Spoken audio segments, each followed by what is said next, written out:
Imagine waking up one morning and you're a completely different person.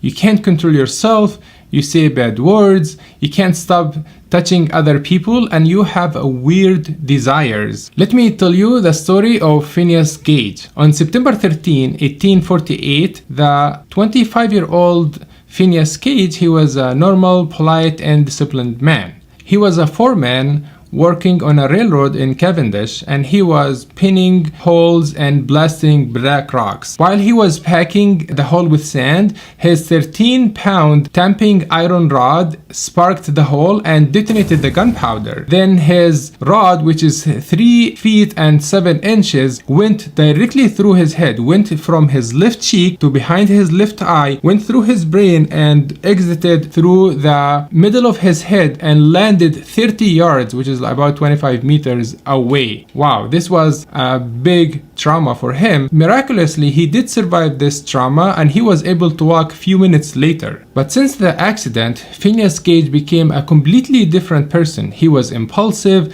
inappropriate, saying bad words, and not able to complete his daily tasks. His friends describe him as, quote, no longer Gage. It's interesting that our best understanding of the brain function came from those unfortunate accidents that led to brain damage. It's like knowing which switch for which light when the light is no longer working. The frontal lobe, especially the prefrontal cortex, makes who we are and our personality, and it is in a very vulnerable location in the front of the head.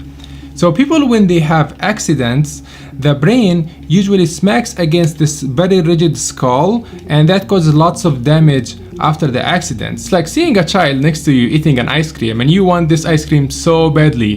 Then the frontal lobe kicks in. No, it's inappropriate, don't do it. But if you don't have the frontal lobe, you just grab it, and this is like being impulsive. So the frontal lobe is crucial in almost all of the psychiatric conditions. Patients with ADHD have decreased frontal lobe functions of multitasking and task completion. Patients with anxiety and depression also have decreased frontal lobe control over the emotion areas. For example, normal daily activity like riding a bus all of a sudden becomes an excessive worry and something that you could not handle. The massive land of the frontal lobe, which is considered the largest part of the brain, has many other functions. An ancient Greek physician, Hippocrates, noted that when soldiers are hit on the right side of the brain, they have left-sided weakness. This is interesting that the right side of the brain controls the left side of the body, and the left side of the brain controls the right side of the body. The left and right story does not end on that.